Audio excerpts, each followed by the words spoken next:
Hi guys. इस video में हम स्टार्ट करेंगे स्विच स्टेटमेंट से। स्विच स्टेटमेंट क्या होता है मैं बताता हूँ। हम पहले एक फिर से नई जावा क्लास बना लेंगे। न्यू जावा क्लास लिख दिया स्विच स्टेटमेंट। ओके। हम मेन मेथड बनाएंगे। जो भी करेंगे मेन मेथड के अंदर करेंगे। फिर से हमने एक वेरिएबल डिक्लेयर कर लिया इक्वल्स टू 20। कुछ भी डिक्लेयर कर सकते हैं, अभी तो एग्जाम्पल ले रहे हैं हम एक। अब मैं लिखूंगा स्विच। ये देखिए, जैसे ही आप लिखेंगे आपको सजेशन देगा SW स्विच। अब यहाँ पे मुझे वेरिएबल की वैल्यू चेक करनी है, कंपेयर करनी है। तो मैंने लिख दिया वैर। मैं एक ब्रैकेट लगाऊंगा, कर्ली ब्रेसेस। अब यहाँ पे लिखूंगा मैं केस 5। मैं बताता हूँ इसका मतलब क्या हुआ। The value is 5। ओके। अब इसका मतलब क्या हुआ। स्विच में हमने ब्रैकेट में दिया है राउंड ब्रेसेस में वैर। मतलब हम वेरिएबल की वैल्यू कंपेयर कर रहे हैं। केस 5 मतलब यदि वेरिएबल की वैल्यू 5 है तो ये वाला स्टेटमेंट एग्जीक्यूट होगा। इसको हमको ब्रेक लगाना पड़ेगा। मैं बताता हूँ ब्रेक का क्या मतलब हुआ।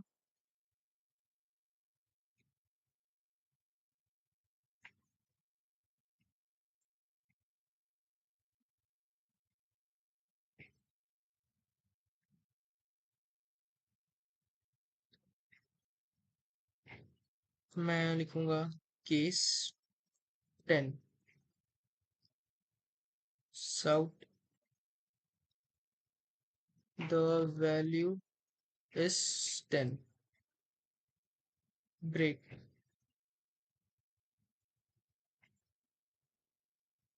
Case 15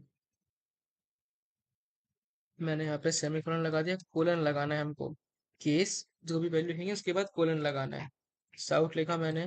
the the value is 15 break लगाएंगे हम। मैं एक बार कोड लिखता हूँ फिर मैं आपको समझाता हूँ कि इसका मतलब क्या है। केस 20 कोलन लगाया हमने, फिर साउट लिखा। तो value is 20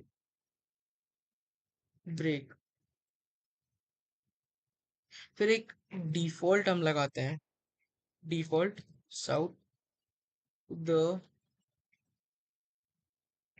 value is not present. Okay. अब इसका मैं मतलब समझाता हूँ। इसका मतलब क्या हुआ। हम स्विच में एक वेरिएबल जो हमने डिक्लेयर किया पहले उसको कंपेयर कर रहे हैं। अब केस हमने लिखा है 5। केस 5 मतलब हम चेक कर रहे हैं कि वेरिएबल की वैल्यू 5 है क्या। यदि वेरिएबल की वैल्यू 5 होगी तो हम ये वाला कोड एग्जीक्यूट होगा। और हमने यहाँ पे ब्रेक इसलिए लगाया है क्योंकि यदि हम ब्रेक नहीं लगाएंगे तो बाकी के सारे स्टेटमेंट्स एग्जीक्यूट हो जाएंगे। फिर हमने अगले केस में चेक किया 10 कि वेरिएबल की वैल्यू 20 है क्या, वेरिएबल की वैल्यू 10 है क्या। यदि ट्रू होगा तो ये वाला लाइन एग्जीक्यूट होगी। फिर हमने चेक किया 15 से, फिर 20 से। और डिफॉल्ट में क्या होता है, यदि ये कोई भी कंडीशन ट्रू नहीं होगी तो डिफॉल्ट वाला ब्लॉक ऑटोमेटिकली एग्जीक्यूट हो जाएगा। जैसे अब मैं इसको ये वाली कंडीशन को भी फॉल्स कर दूं 21, तो ये देखिए डिफॉल्ट वाला ब्लॉक एग्जीक्यूट होगा, बाकी सारे ब्लॉक डिम हो गए और डिफॉल्ट वाला ब्लॉक हाईलाइट हो गया। मीन्स ये वाला ब्लॉक एग्जीक्यूट होगा। यहाँ पे यदि कोई भी वैल्यू ट्रू नहीं होगी तो डिफॉल्ट वाला ब्लॉक एग्जीक्यूट होगा, नहीं तो जो वैल्यू, जैसे यहाँ पे 20 कर दिया एग्जीक्यूट होगा, डीप नहीं होगा। उनको उनको उनको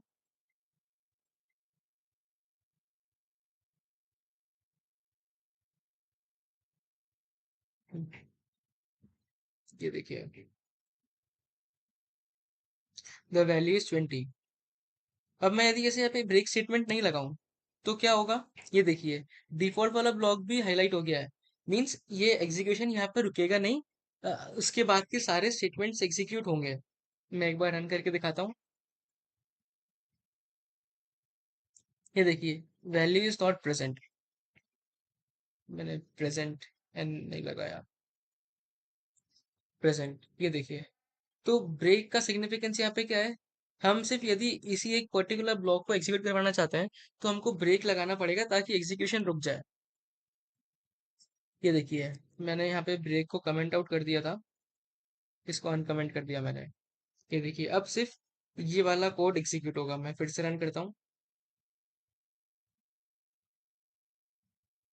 अब जैसे मैं इसको यहाँ पे चेंज कर दूं, 21 कर दूं केस, और सबसे पहले वाले ब्लॉक को ही 20 कर दूं, और यहाँ पे ब्रेक नहीं लगाऊं, तो देखिए उसके बाद का ब्लॉक एग्जीक्यूट हो जाएगा। ये देखिए मैं एग्जीक्यूट करता हूँ। The value is 5, the value is 10। यहाँ पे केस 28 ट्रू हो गया, तो ये वाला ब्लॉक एग्जीक्यूट हुआ।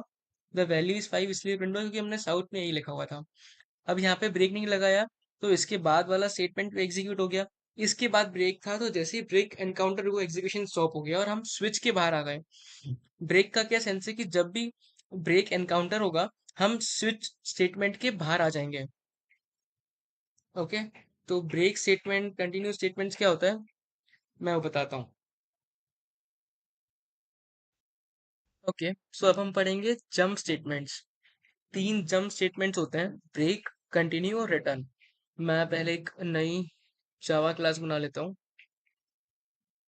Jump, jump statement. ओके, हम मेन मेथड बनाएंगे। अब एक एग्जांपल लेता हूँ मैं एक फॉर लूप बनाता हूँ। अब फॉर लूप कैसे बनाते हैं, कैसे काम करता है, ये मैं आने वाली वीडियोस में बताऊंगा। अभी आप बस एग्जांपल के लिए समझ लीजिए।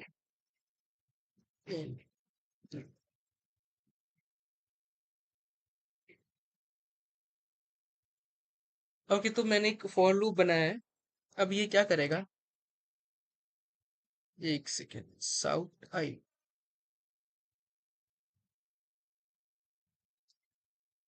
मैं एक बार फॉर लूप रन करके दिखाता हूँ आपको। ये फॉर लूप है, ये वैल्यूज प्रिंट करेगा 1 से लेके 10 तक। मैं एक ही लाइन में प्रिंट करवाता हूँ तो अच्छा से समझ में आएगा आपको। ये देखिए ये हमारा लूप क्या कर रहा है, 1 से लेके 10 तक वैल्यू प्रिंट कर रहा है। अब ब्रेक स्टेटमेंट में यूज करूंगा। अब मैंने क्या किया, अब मैंने इफ कंडीशन डाली, इफ आई इक्वल्स टू 5, मतलब आई की वैल्यू 5 है, तो ये ब्रेक कर देगा। मतलब जैसे ही आई की वैल्यू 5 होगी ये ब्रेक कर देगा। अब देखते हैं हमारा आउटपुट क्या होगा। ये देखिए 1 2 3 4, 1 से रन करना स्टार्ट हुआ, 1 प्रिंट हुआ, 2 प्रिंट हुआ, 3 प्रिंट हुआ, 4 प्रिंट हुआ, और जैसे ही आई की वैल्यू 5 हुई हमारा एग्जीक्यूशन ब्रेक हो गया और हम लूप के बाहर आ गए। तो ये यूज होता है ब्रेक स्टेटमेंट का। अब यदि मैं ब्रेक की जगह कंटिन्यू लगा दूं, कंटिन्यू, अब ये क्या करेगा, अब जैसे ही आई की वैल्यू 5 होगी ये वाला लूप स्किप कर देगा और नेक्स्ट लूप पे पहुंच जाएगा। मैं आपको रन करके दिखाता हूँ तो आपको समझ में आएगा। ये मैंने कोड रन किया है। ये देखिए हमारा प्रिंट क्या हुआ, 1 2 3 4, 5 प्रिंट नहीं हुआ है, बाकी सब कुछ प्रिंट हुआ है।